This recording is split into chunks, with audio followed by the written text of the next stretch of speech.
Bismillahirrahmanirrahim. Assalamualaikum warahmatullahi ta'ala wabarakatuh.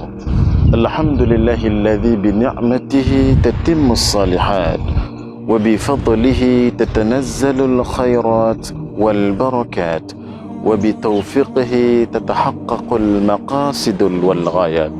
Allahumma salli wa sallim ala nabiyyina al-karim.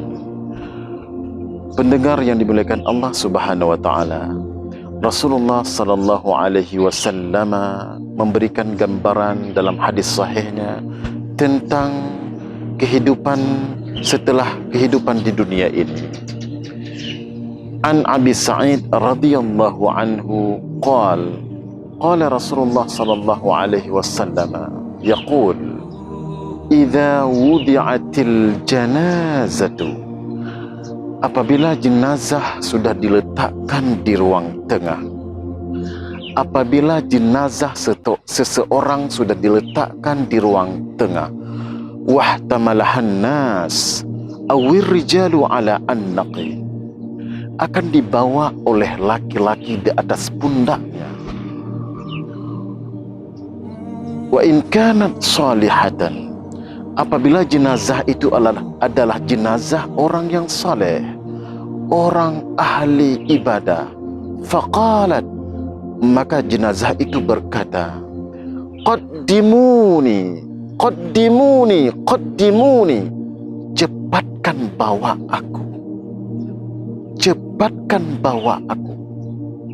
Mudah-mudahan ini adalah jenazah kita nantinya. Jenazah ternyata jenazah orang ahli ibadah. Ketika proses ditarik nyawanya oleh malaikat, Allah sudah menampakkan rahmat-rahmat syurga kepadanya. Sudah dinampakkan pahala-pahala besar yang dilakukan ibadah masa di dunia dulu. Oleh karena itu, jenazah itu mengatakan, qaddimuni, qaddimuni, cepatkan bawa aku.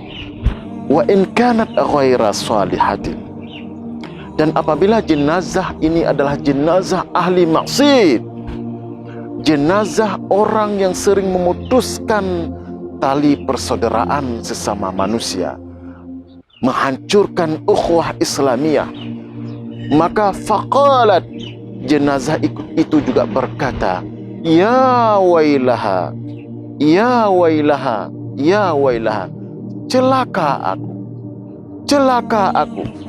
Aina tadhhabuna biha, mau dibawa kemana diriku ini?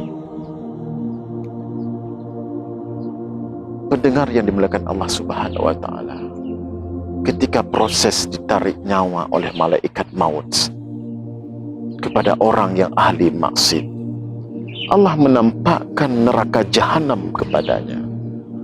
Allah menampakkan siksaan-siksaan kepadanya. Oleh karena itu, jenazah itu berteriak, ya wailaha, ya wailaha, celaka aku. Aina tadhhabuna biha, mau dibawa kemana diriku ini? Para pendengar yang dimuliakan Allah Subhanahu wa taala, yasma'u sautaha kullu syai'in illal insan wal jins. Maka teriaknya jenazah tersebut akan didengar oleh seluruh makhluk di dunia ini, illal jin wal ins, kecuali manusia dan jin.